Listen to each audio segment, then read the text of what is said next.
Сюжеттерге толы контент болғалы тұр. Бүгін тек қана шоу жасап қана қоймаймыз. Бүгін Ұлы Кезең Миттің осы жылғы соңғы кездесуіне барып қайтамыз.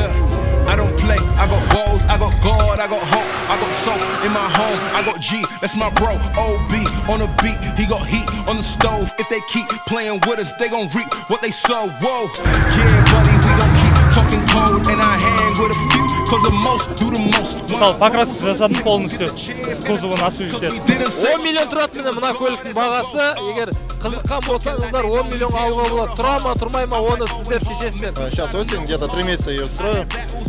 Купил ее за 200 тысяч. 200 қалған көрсіздер ма? Келдік, көрсеттік, ұнады. Ассаламу алейкум, братья-мусульмане. Что хочу сказать, догадайтесь сами. Не хочу винить никого речами, а хочу просто сказать то, что я вижу глазами. Да, біздің жасымыздағылардың барлығы өздерінің андай жас кезінде, енді қазір жаспыз ғой, бірақ енді бұдан да жас кезінде, мектеп кезінде дейікші, мектеп бітіретін кездерінде по-любому рэп айтқанда. Қалайсыңдар, қазір ретро гараж сендермен бүгін өте андай бір сюжеттерге толы контент болғалы тұр, қызықтарға толы әсіресе. Себебі бүгін тек қана шоу жасап қана қоймаймыз. Бүгін Ұлы Кезең Миттің осы жылғы соңғы кездесуіне барып қайтамыз, Девилді алып. Одан бөлек сіздерге тұрады, тұрмайды айдарын прям осы шығарылымның ішіне кіргізіп түсіретін боламыз. Дәл қазір біз Девилді алып кетуге келдік. Миттің басталуына примерно жарты сағат уақыт қалды. 15 минут уақыт қалды. Біз еще жуып үлгеру керекпіз көлігімізді, жел беріп үлгеру керекпіз Девилді. Эвакуатормен қаланың мына басынан ана басына алып бару керекпіз. Неге эвакуатор десеңіздер, біз оңды солды айдап шығып жүре бермейміз ол көлікпен. Ол коллекционный көлік болғандықтан ол қиналмау керек. Сол себепті бізбен бірге болыңыздар. Дәл қазір Девилдің жағдайын көрейік, паркингте тұр, қалай болып тұр екен. Ұзақ болды ғой тұрғанына негізі. Девилдің кілті осындай. Call National деп тұрады, USA деп тұратынды. Әшейін мынандай кішкентейінде құлыптарды ашатын сияқты. Мынау міне Америкадан бірге келген есі өзімен бірге. Қазір ашып, оталдырамыз. Аккумуляторын ағытуды ұмытып кетіппін. Аккумулятор отырып қалмаса болды, бірақ мен новый жап-жаңа, су жаңа аккумуляторды салып қойғам, көрейік кеттік. Короче, паркингте тұр машинамыз.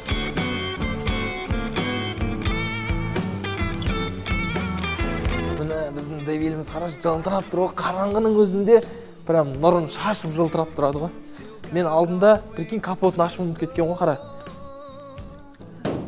Жоқ. Жапқан екен. Қазір барып жусақ бұны. Бисмилла деп оталдырайық. Аккумуляторын ашуда ұмытып кеттім, кажется. Отвечаю бар ғой.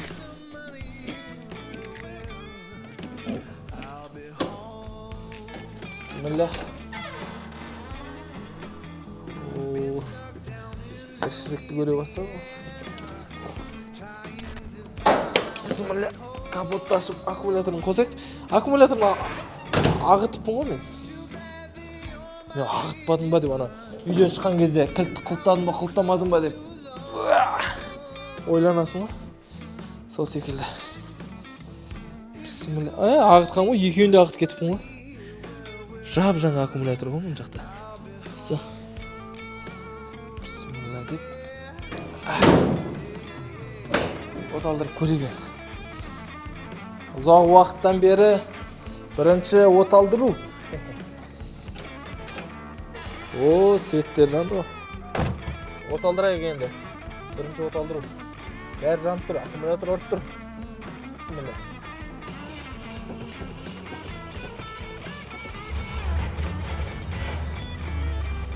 Айна. Ой, өшіп қалды. Ұзақ уақыттан постоянно ішеді. Айна, дауысын ау. Астанада үстіп кайфовать ету үшін оталдырған кезінде ше. Девилім, менің Девилім, бүгін таңғалдыруға дайынсың ба? Дайынмын десе. Міне наны қазір артыңғы нөмеріне ма, алдына ма тақып қоямыз. Райым бауырымдан естелік, родный, благородныйдан GG Records. Ойнарда. Қазір енді кішкене қыссын. Мына жер өте ыңғайсыз, кішкентай ғой мына паркингтің іші. Қазір қыссын, сосын бір бәле жатып айдап шығарып, сырт қалып шығам, сыртта бізде эвакуатор күтіп тұр. Сигналын қыртып. Ой! Өзінің родной сигнал ғой, дауыстан.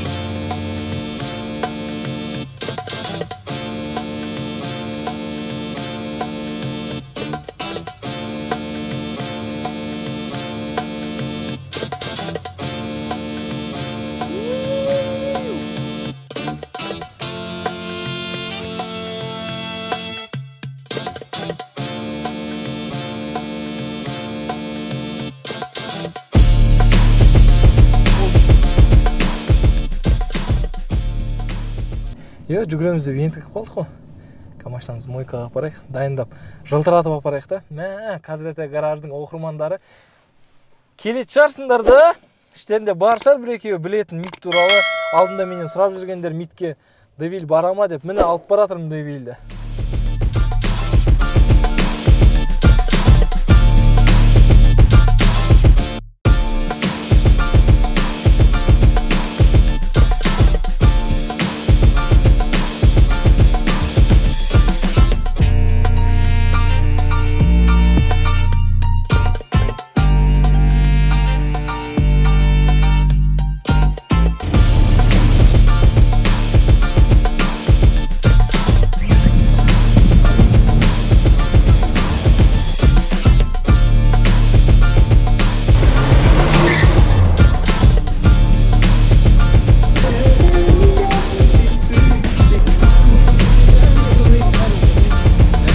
Мына сезіну үшін осы қазір гараждың оқырмандары келу керек еді барлығы. Мүмкін мыналардың арасында бар шығар қазір манша халықтың арасында. Барлығының вниманиясын алып отырмын, мен жүрегім жарылып отыр қазір. Міне осы үшін осындай көлікті алуға стойып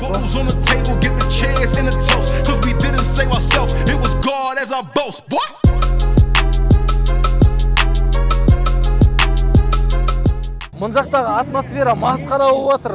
Дауыс деген, дыбыс деген, шум деген, түтін деген өте масқара. Тіпті ауа жұтудың өзі қиын болып отыр, себебі адам деген өте көп.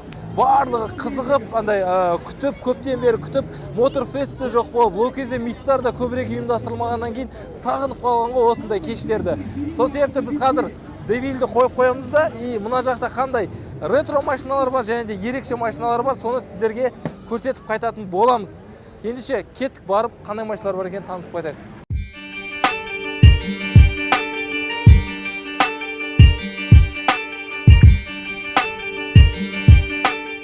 Жигулиді қандай түске боярларыңызды білмей жүрсеңіздер, мына жақта түрлі варианттар тұр. Міне фиолетовые, көгі, бирюзовые мына ойлаймын негізі ең көп ақша құртпай, мықты қылып жасап алып, осындай ерекшеленіп жүруге болатын көліктер деп мен осы Жигулилерді ойлаймын. Өйткені оларды онша емес бұзылып қалған түрін алсаңыздар, ол өте арзан болады. Бір 300-400 мыңға алатын шығарсыздар. Содан кейін міне әдемі қылып бір 400-500 мыңға бояп алыңыздар. Одан кейін сыртын ішін салон жасап алсаңыздар, осындай әп-әдемі ләйлә болып шыға келеді міне. Көп ақша құртпай, бірақ ерекшеленіп жүргісі келетін адамдарға.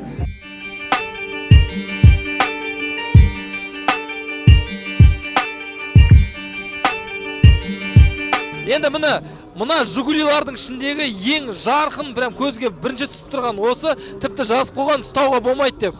Себебі жақында ғана полировкадан шықты деп. Енді осы көліктің қожайыны Эдуардтан бір-екі ауыз сұрақ қойып Эдуардқа да.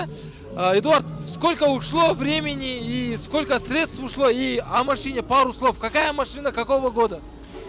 Значит, машина у нас двойка, 78-го года выпуска. Я ее приобрел в 2020 году в декабре, и собирали мы ее примерно полгода. Да, здесь было плохое состояние техническое, пришлось полностью все перебрать, новая ходовка стоит. Разумеется, были вопросы по двигателю, по коробке, это все устранено. Посредством, ну, когда уже цифра пошла за 2 ляма, уже просто считать перестал. 2 миллионнан асқаннан кейін уже санамай кеттім дейді. Ойлаңыздар, 2 миллионнан жоғары көбірек ақша салды. Это вместе с машиной или отдельно? Конечно, отдельно. Отдельно, да? Егер 2 миллионға мына әдемі қылып осындай қылып ешқандай кемшіліктері жоқ болатындай көлік жасаймын десеңіздер, Эдуард сияқты. Все, удачи, спасибо большое. Міне қазір ретро гараждың легендаларын тауып алдым, красавчиктерді. Жалпы өздерің үлестеріңді қосыңдар, енді айтыңдар, не ұнамайды, не ұнайды. Негізі бәрі жақсы, монтажы жақсы, приколдары да анда-санда келетін приколдар бар ғой. Жартылып күліп тұрмыз. Көрдіңіздер ма, офлайн біздің қазір ретро гараждың жігіттері осындай жерлерде жүреді негізі. Все, Алла разы болсын. Didn't see my mama had a load of cargo. All we saw was drama, she ain't let her arm close. Everybody eats, no stones. Где и как пневму делали? Сами, Сами делали? все да? своими руками, вдвоем с Сколько другом. обошлось пневмо? Пневмо порядком 650 тысяч. 650. Нормально, да? Больше полуляма, да? Ну да, то есть это четырехточечная быстрая пневмо на 15-х баллонах, клапана 1-2 газовые и 2 ресивера по 20 литров, 2 компрессора Беркут. Міне көрдіңіздер ма, мынау біздің Кеңес одағының отандық өнімдегі лоурайдер, да? Да, наш казахский лоурайдер. Казахский лоурайдер. Вот, егер Ресейден қызығып қарайтын болсаңыздар, бізде Алматыда да осындай лоурайдерлер бар, да? Ну вот это одна из немногих машин, которая у нас представлена именно собрана и сделана здесь у нас в Алмате, в Казахстане. Пару слов, какого года, объем какой, мотор, сток? Машина обычная с ГАЗ-24 78 года. Делали мы ее 5 лет. Ага. Потихонечку по вечерам. Задумка вначале была совсем другая, но потом все-таки дух американской, наверное, классики решили воплотить в нашем советском, так скажем, автопроме. Нет желания еще американца сделать Нет, в таком нет, стиле? нет, не хочу делать американца, потому что не хочу повторяться. А хочу сейчас, в этом году, скорее всего, мы начнем новый проект. Ага. Тоже на базе советской машины. Не буду говорить на базе какой, но я думаю, через Интересно год-полтора увидите Всё. на очередном мите или на очередном моторфесте. Машина во сколько оценивается в таком состоянии? Сейчас, как она в таком исполнении, ну, я не знаю. Жалко, конечно, говорит, как говорится, продавать или еще что-то. Я думаю, ну, миллионов 10, наверное. 10 миллион тұрады міне мына көліктің бағасы. Егер қызыққан болсаңыздар 10 миллионға алуға болады. Тұра ма, тұрмай ма, оны сіздер шешесіздер. Все? От души. Didn't see my mama had a load of cargo. All we saw was drama, she ain't let her arm close. Everybody eats, no stones. Егер міне көп ақша құртпаймын, бірақ әдемі көлікпен ерекшеленіп жүргім келеді десеңіздер, мынандай Volvo міне тоже жасап ала аласыздар. Міне Бауыржан, Volvoның иесі, да? Енді машина жайлы бір-екі ауыз сөз, қай жылғы, қаншаға алдың, қанша салдың деген. Машина 84 жылғы, Volvo 244 GLT. 2.3 объем, карбюратор, 4 стопка, коробка. Енді баға жағына келсек, оны кішкене енді секіреді. Жоқ, айта берсе, алдында мысалы мен көрдім бұл көлікті сатылуға шықты, иә? Мүмкін міне біздің көрермендердің арасында бір қызығатын бір-екі адам табылып қалатын шығар, немесе осындай жасағысы келетін шығар. Соған бір-екі ауыз кеңесім. Қанша кетеді, қалай болады дейсіз? Ну, машинаны өзім таныс арқылы алдым. Маған өзіме арзанға түсті. Ну, примерно маған 700 мың. 700 мың, иә? Оның үстінен техник жасаған жерлерім бар. Мысалы, покраска жасадым полностью, кузовын освежитетіп. Оның бәрін өзім жасадым. Ақша жайында тек қана материал жағына кетті. Егер покраскасымен бірге есептесе, примерно үстіне 300 мыңдай салдым. Жалпы өз еңбегің бар деген секілді 1,5 миллионға міне осындай көлік жасап алуға болады, иә? Иә, болады. Міне 1,5 миллионға сіздер осындай керемет көлік. Енді тұрады ма, тұрмай ма, оны сіздер шешесіздер, өздеріңіз жаза кетіңіздер астына пікірлеріңізді. Бірақ Бауыржанға респект. Didn't see my mama had a load of cargo. All we saw was drama, she ain't let her arm close. Everybody eats, no stones. Міне Дәуренге де келдік. Дәуренде осындай міне жап-жарық кәдімгі көзің жауын алатындай Волгасы бар, жасыл. Көрдіңіздер ма, кішкене қанық түсті. Мына Волганың жанында тұр. Дәл енді Дәуреннен бір-екі ауыз сөз алайық. Ассалаумалейкум. Қанша кетті жалпы мына көлікке? Көлік жайлы бір-екі ауыз сөз, қай жылғы, қашан алдың деген. Короче, купил я Волгу весной. Сейчас осень, где-то 3 месяца ее строю. Купил ее за 200 тысяч, вложил где-то, ну, примерно 1500. 200 ақ мың қалған, көрдіңіздер ма? Егер осындай жарық көлікпен жүргілеріңіз келсе, сіздер де арзан тауып алыңыздар да и өздеріңіз жасап шығыңыздар проект ретінде. Міне Дәурен пример, Да, ну красили сами с другом. Диски я нашел еле как, это веера американские, только в неплохом состоянии, надо восстановить. Сиденье переднее у меня 21-й Волге, я под американца тоже делал. В планах, короче, пневму поставить, вот как у цыганочки. Ну и чтобы она прыгала. 24-я Волга, да? 24-ка, 78-й год. 78 жылғы 24 Волга, мұн жақта лоурайдерский өзінің спицевый дисктары тұр. Соның өзі көзің жауын алып тұр, ар жағы әдемі. Сіздерге полностью қазір Әкімжан көрсететін болады. Енді бұл көлікті өзі осынша арзан алып жасаған, кейін айтады маған уже 3 миллион предлагать етті, мен машинаны бермей қойдым дейді. Көрдіңіздер ма? Сол үшін жасап шығарыңыздар. Бәлкім біреуге ұнап қалады көліктеріңіз, He the grower, you can throw apart. Everything that he touches, we is holy art. Whoa, talking like they know me, they don't know the half. No, they ain't see my mama had a load of cargo. All we saw was drama, she ain't let her arm close. Everybody eats, no stones. Кеш батып жатыр, және адамдардың бәрі үйлеріне қайтып жатыр. И бүгінгі күнді, бүгінгі шығарылымды жалпы осымен аяқтаймыз деген ойдамын енді. Келдік, көрсеттік, ұнады, енді қайту керек.